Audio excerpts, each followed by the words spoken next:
All right, so we are now joined by Matt Huber. He is an associate professor of geography at Syracuse University. He's also author of the book Lifeblood, Oil, Freedom, and the Forces of Capital. And of course, his new book is Climate Change as Class War, Building Socialism on a Warming Planet. We'll be talking to him about that today. Matt, it's good to see you.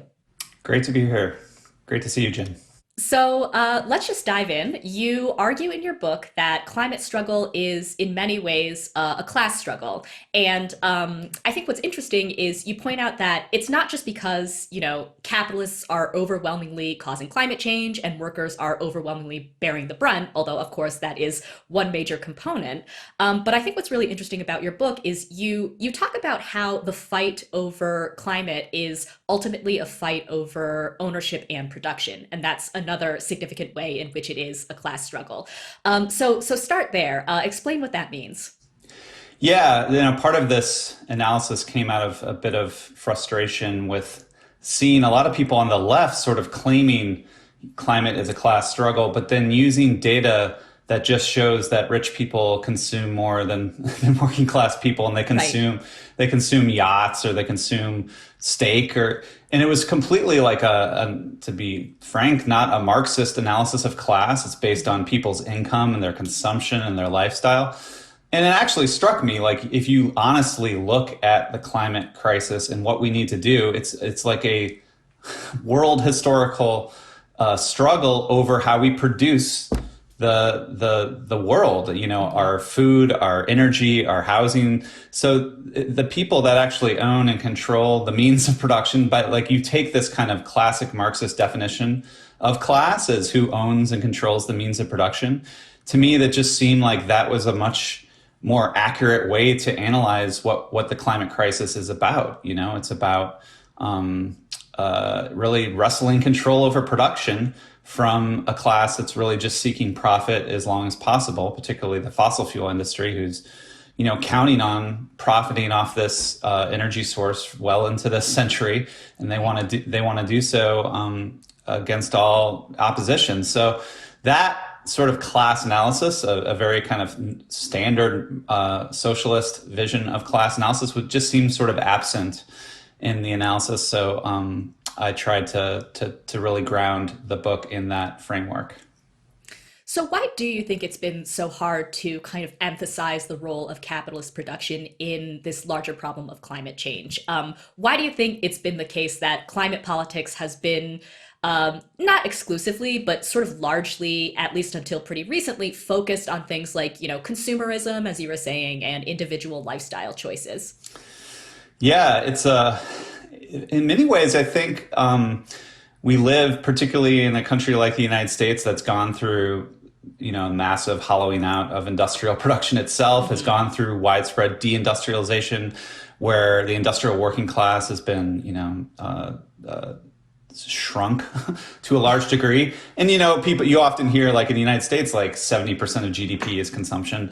So Right. I feel like people, you know, only see in their lives their consumption patterns. They see consumption on the surface of their everyday lives. It's what they do. And so when people are telling them like all these acts of consumption are linked to emissions, when you trace the connections, people sort of start to say, well, all this consumption that I see is causing climate change. And what really helped me actually is when you go to volume one of Capital, Marx is like, we actually have to look at what he calls the hidden abode of production to understand where exploitation happens, understand where workers are struggling against capitalists in the factory, at the point of production. And actually, what he points out is that we see the market exchange and consumption on the surface of life, but we don't understand the real roots of capitalism are in production. And so that analysis, I didn't try to reinvent the wheel, just said we have to look at the hidden abode of what's causing the climate crisis. And even if, we might be driving a car that's emitting carbon out of our tailpipe, why aren't we paying attention to the owner of the car company that sold us the car, or not to mention the owner of the oil that sold us the gasoline that we put into the car? So every act of consumption can be traced back to these people that are profiteering off those acts of consumption, who to be honest, are, they're making the money on these Hmm. exchanges. And so that, in my view, they're the ones truly benefiting from those kind of relationships. And so, yeah, but you really have to start, doing kind of political economic analysis to even really understand those relationships to production. Because again, people, when all they see is consumption and everyday life, they often, it doesn't make sense to kind of think through these deeper connections to that Hmm. hidden abode of production. So maybe talk a little bit more about what it would mean for the climate movement to sort of shift focus to production, or to these relations of production. Because I think, it's clear at this point that, or I think, for a lot of us on the left, the kind of limitations of focusing on consumerism, or, Yeah. the caricature being like, just turn off the lights. I think lots of people who, identify as part of the climate left kind of understand that that's not going to cut it anymore, or that's, Right. if anything, just a drop in the bucket. So, what Right. does it mean to actually shift a political strategy to focusing on production? Yeah. So I think in one sense, like, there's just still so much of this moral politics of lifestyle. And Right. so even when people say, yeah, we don't want to focus on individual consumption, they'll still kind of moralize about rich people and their consumption, right? Right. Which ignores how these rich people make all the money that affords their consumption, right? And that activity of the money making, who knows what they do in their work life to make all that money that allows them to consume a private jet or whatever it is.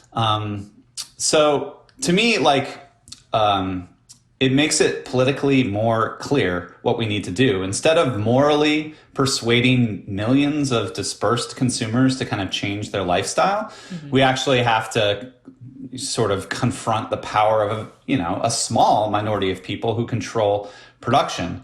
Now, that's simpler, I think, from a political point of view. It's like very clear. It's the capitalist class. We need to confront them. It's Hmm. possibly not easier. Right.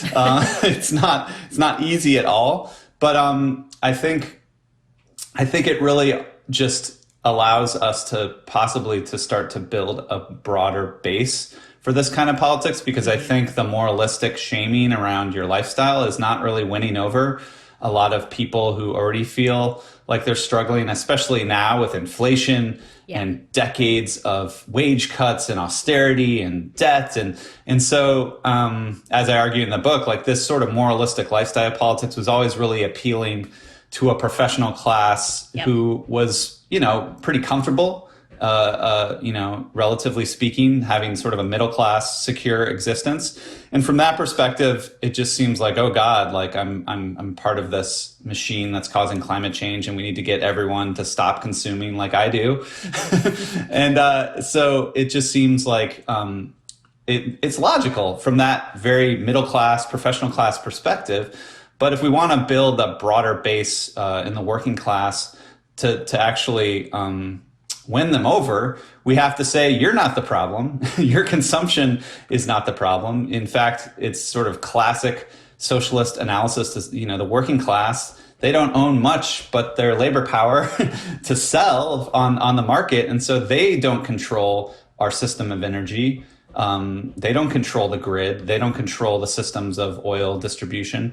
And so we should not blame people in their everyday lives. And Hmm. we should make clear, you know, like one of our favorites, Bernie Sanders. It's the billionaires that are to blame, and it's their power we actually need to confront and overcome with a sort of positive vision of like, when we overcome their power, it can actually improve people's lives and not ask you to scale back or consume less or lower your carbon footprint and all of this kind of stuff that's really popular amongst that professional class.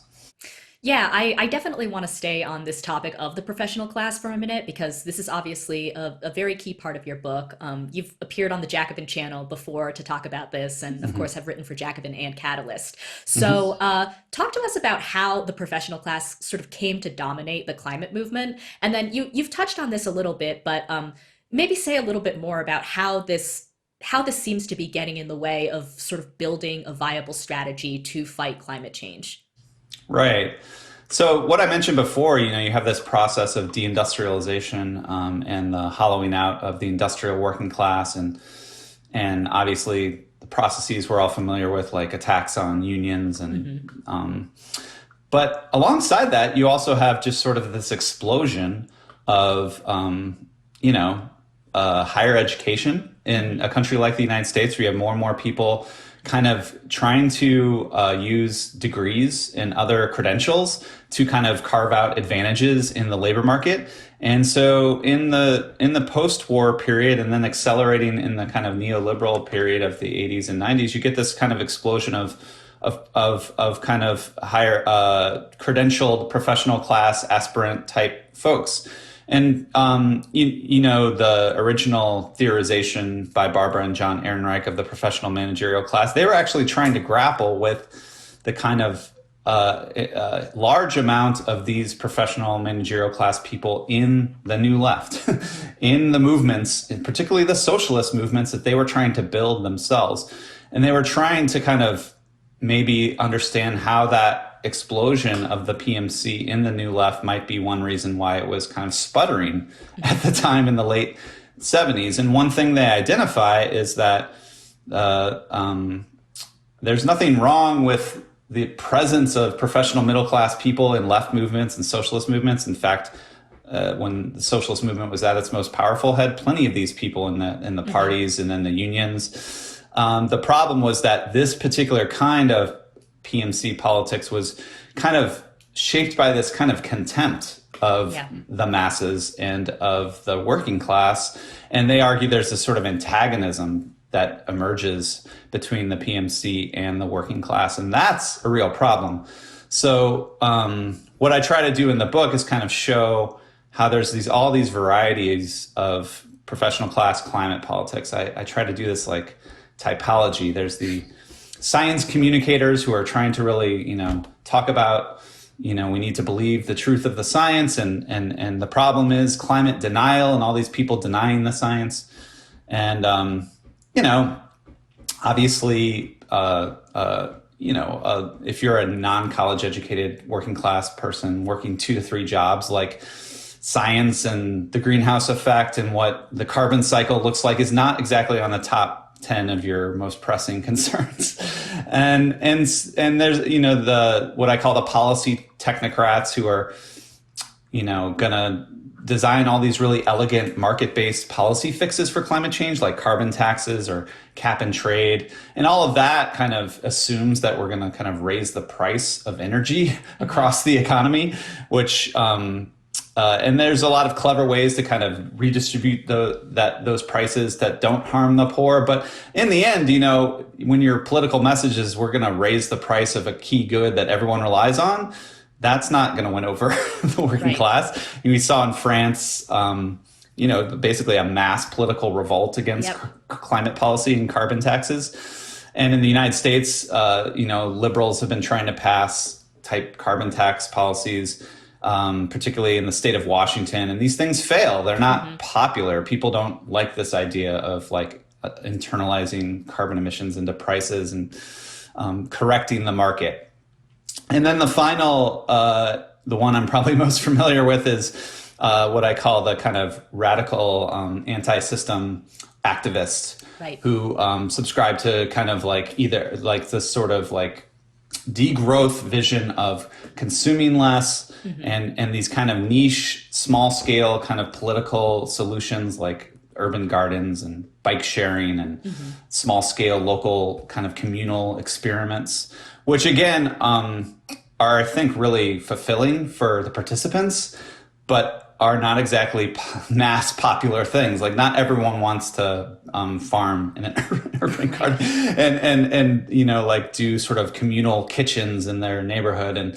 And so all of these things kind of make a lot of sense to these professional class advocates, but they don't really have mass appeal. They're really more appealing to these small minoritarian factions in the highly educated, let's say generously, 25% of society in the United States. That's where this kind of politics really circulates and has appeal and spreads, but it doesn't get much beyond those groups.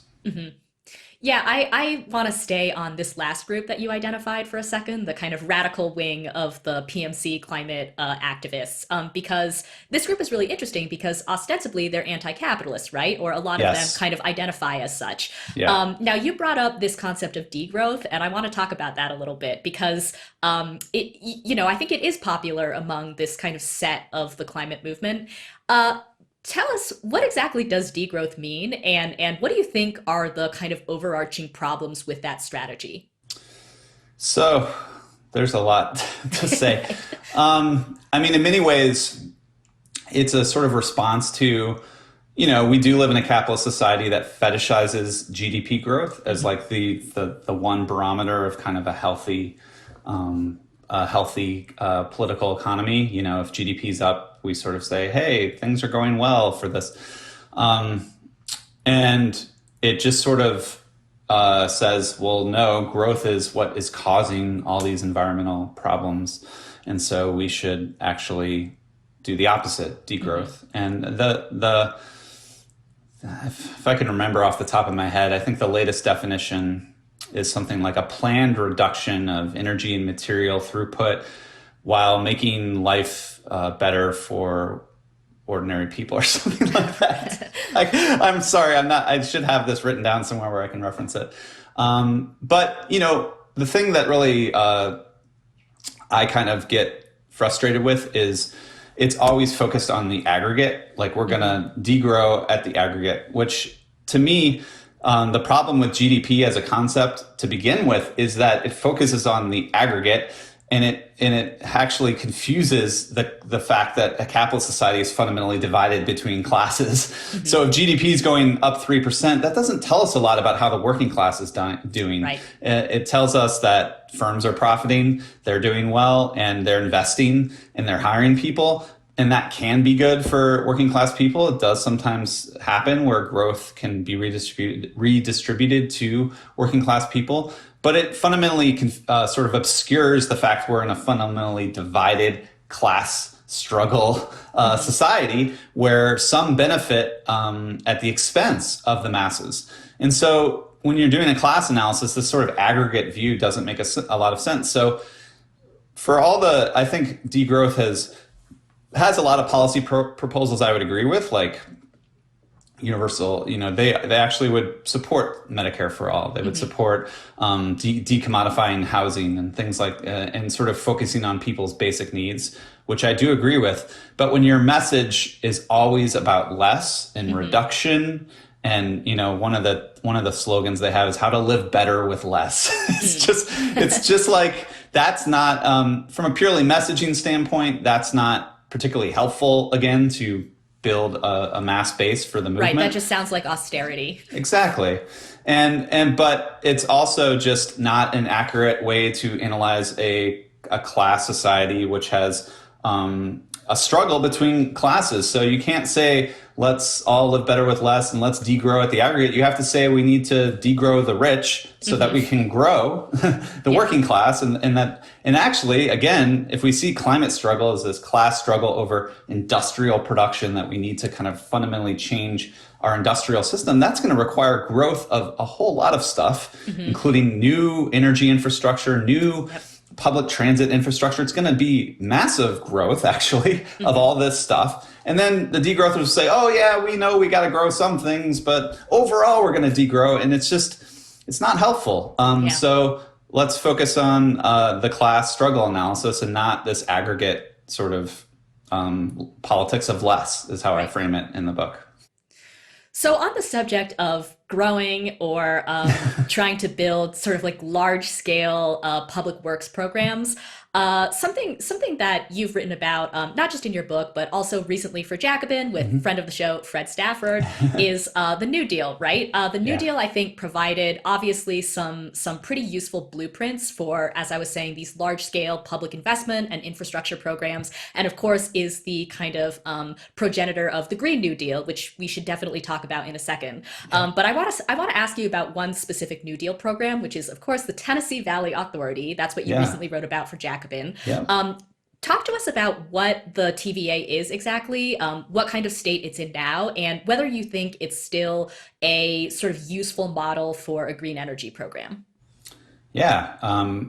So the TVA is like, when you go back to the Bernie Sanders campaign, you would see a lot of overlap. Like the Hmm. TVA slogan in the 1930s was electricity for all. Hmm. We've heard that before, haven't we?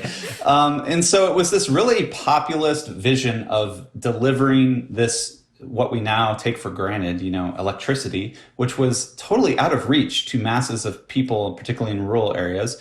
And it said, we're going to build these hydroelectric dams, and we're not just going to send electricity to poor people. They were really big on cheap electricity for the masses. Like they wanted, because they were really concerned by these capitalists who controlled what we now call investor-owned utility sector, and they were actually these sort of robber baron monopolists who really were price gouging consumers, and they didn't even find it profitable to deliver electricity to these rural areas. And so the TVA was like, not only are we going to deliver this electricity, we're going to deliver cheaper electricity than these capitalists can, and we're going to outcompete them in the market. And so it was, and obviously it was this total public works program that employed masses of people in the depths of the Depression who were desperate for work. It gave them meaningful work to do to build this infrastructure. And it wasn't just in the Tennessee Valley. They did this kind of model in the Pacific Northwest. And people have heard me say this over and over again. I just love to bring up that Woody Guthrie was hired, the folk singer was hired by the New Deal to kind of sing songs about the rivers doing work for the people and kind of like inspiring songs about electricity and how the New Deal was bringing stuff to poor people and downtrodden people. And it's just really striking. There's just nothing like that in the climate policy space today that you could imagine folk singers singing inspiring songs about, like carbon taxes or whatever's on the agenda. I think the latest exciting proposal is something called the Clean Electricity Performance Program that Joe Manchin, of course, killed. Yes.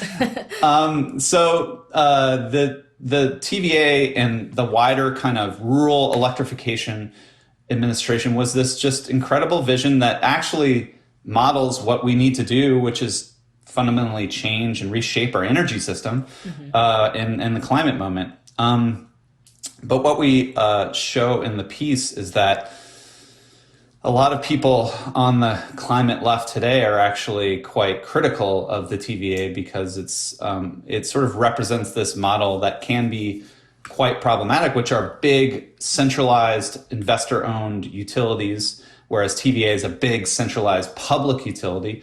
And these utilities in the private sector have shown a real reluctance to shift away from fossil fuels. And TVA has actually cleaned up their grid quite considerably. It's something like 55 to 60% totally zero carbon, a lot of it hydro, some nuclear, very little bit of solar and wind. And the climate left is so fixated on this kind of really technically hard to achieve goal of 100% renewable energy. So we're going to transition to all solar and wind. And accompanying that vision, they really are much more into this kind of decentralized, small scale, kind of like the degrowth vision, like this sort of niche localist. We're going to have small solar farms and we're going to have everyone's going to have a little solar panel on their rooftop, and it's going to be this decentralized, community-owned, small-scale vision of renewable energy. And so because TVA is servicing millions of customers and trying to figure out how to deliver electricity reliably, they have basically committed to a marginal increase in natural gas, which is fossil fuel.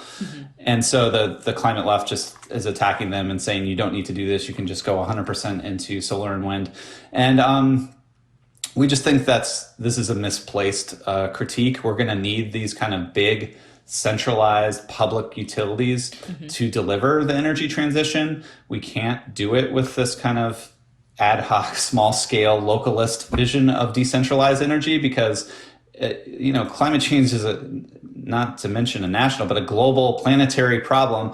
And if we have to take over our energy system one local community at a time, we're just not going to be able to do it. So we actually think this vision from the 1930s of big, federally supported, centralized public utilities, what we call big public power, Hmm. like that's this kind of model that can really transform our energy system in the speed and at the scale that we really need to confront climate change. Hmm.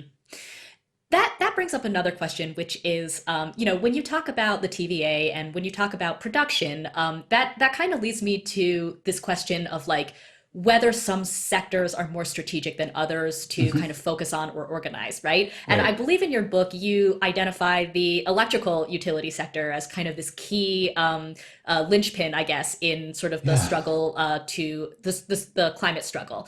Yeah. Talk about why the electric sector is so important, and then how can the left go about transforming this sector, and what kind of role do you think the labor movement can play? Yeah, great.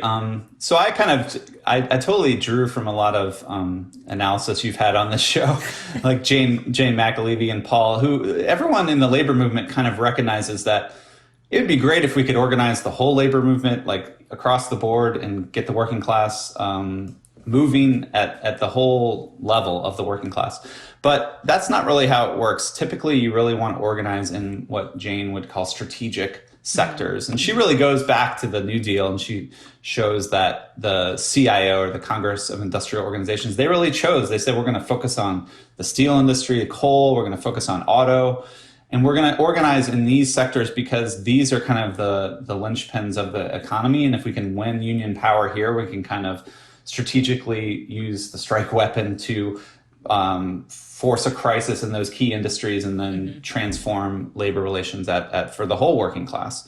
And Jane McAlevey has suggested that in our current day of, again, a very deindustrialized kind of context, she identified strategic sectors of education, healthcare, which we've seen a ton of militancy lately in the labor movement, and logistics, which we're starting to see with Amazon a little more militancy. But I tried to use this kind of theory of labor organizing in a strategic sector and tried to apply it to the climate movement.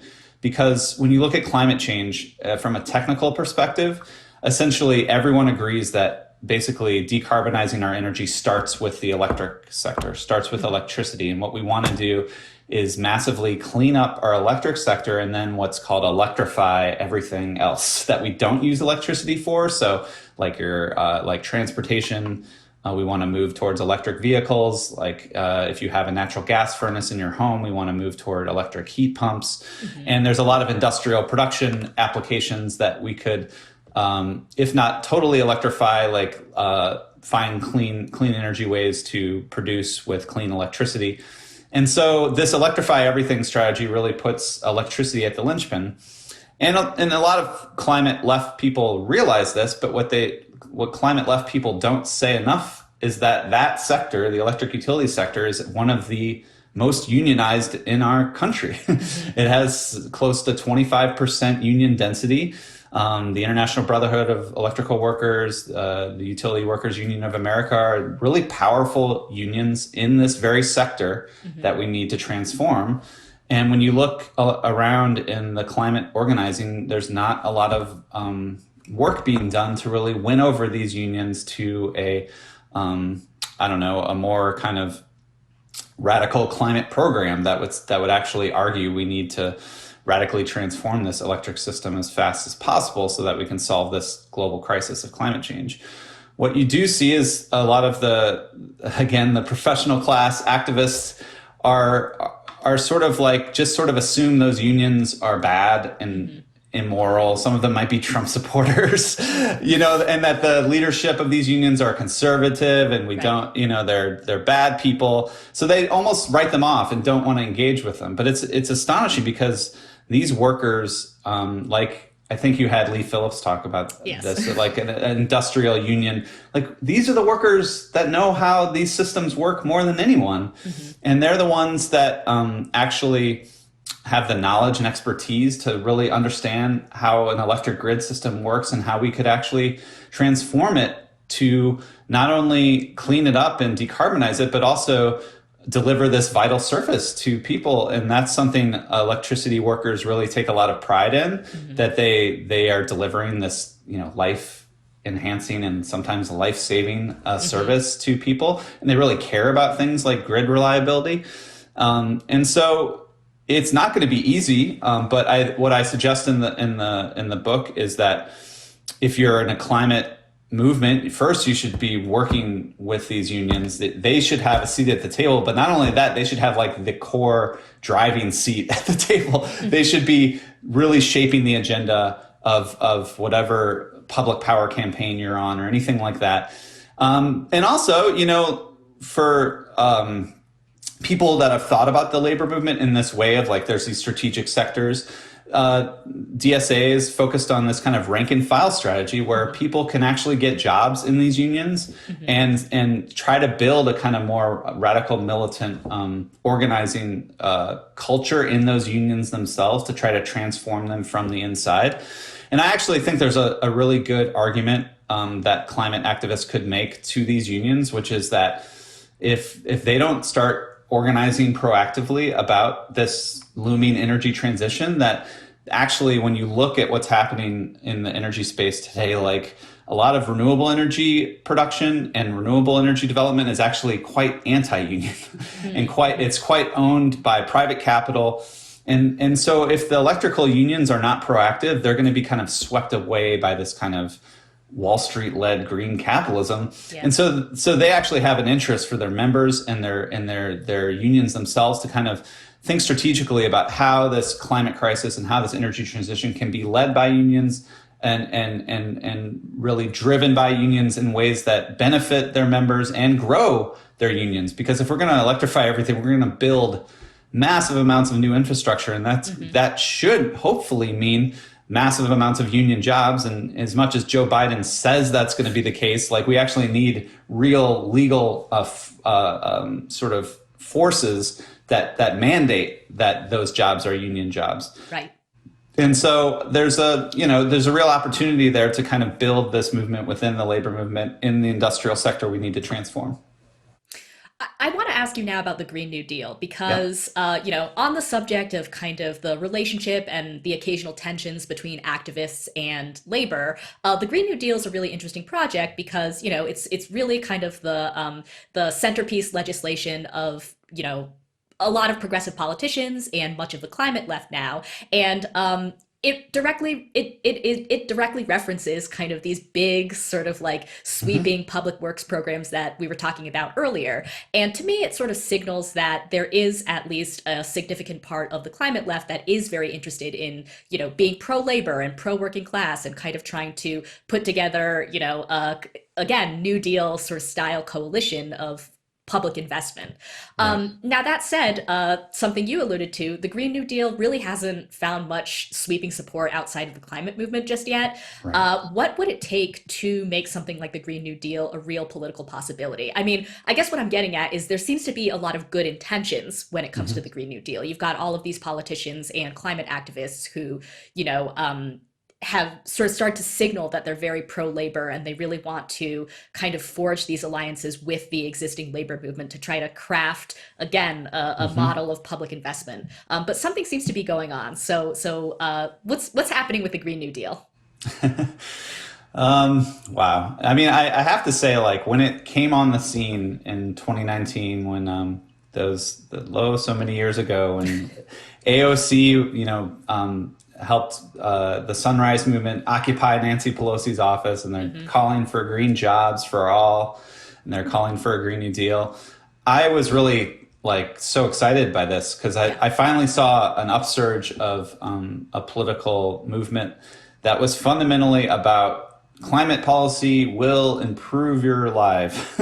Like they were talking about, there were AOC's original resolution talked about, Medicare for all, everyone a job guarantee, Hmm. and real material, universal material benefits for everyone that would be part of this program, which is again a lot of what the New Deal ushered in, right? Social Security, union rights, all this kind of great universal social programs. And but the problem is the whole theory of change with the Green New Deal is that once you start to deliver these universal public goods under the name of climate action, then you're going to start to build these popular majorities around climate action. Because people won't, again, they won't need to understand the science of the carbon cycle or the greenhouse effect to understand that, guaranteed good government job or green public housing or Medicare for all, that if these programs start to actually be delivered to the masses of people, they're going to find support. And we've seen that over and over again. Whenever the government kind of creates a universal program, people like them, right? Yeah. And so, but the problem is if you don't deliver those types of programs, then you can't start to build those popular majorities, start to build those working class coalitions around your program. And so while the Green New Deal was a great idea, I still say it'd be a great idea if we actually tried it, right? Because essentially we all, not to relitigate, but we all know what happened. Bernie Sanders was the more kind of, I would say, Green New Deal candidate. He lost. And for all of Biden's bluster about being a climate president, his program, which a lot of climate activists got behind and thought was good with the Build Back Better, was essentially a bunch of tax credits for private capital to develop renewable energy. Right. And it was a world historic level of tax credits. Like they were going to spend like $600 billion on these tax credits.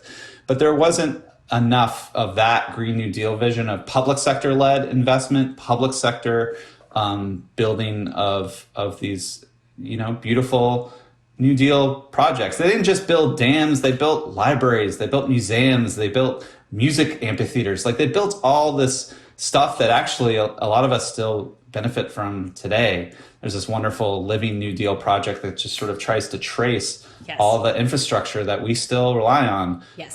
And so that kind of vision got lost. And again, I think I mentioned this before, a lot of the climate activist community really put their whole organizing around this wonky solution to our electric power program called the Clean Electricity Performance Program.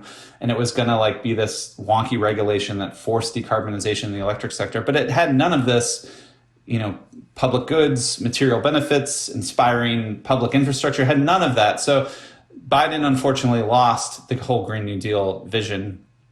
And then, of course, even his lame climate agenda didn't even get through because Joe Manchin came in and blocked that. So unfortunately, we're in a situation now where we're so far from power that implementing this kind of vision that the Green New Deal people had is just off the table right now.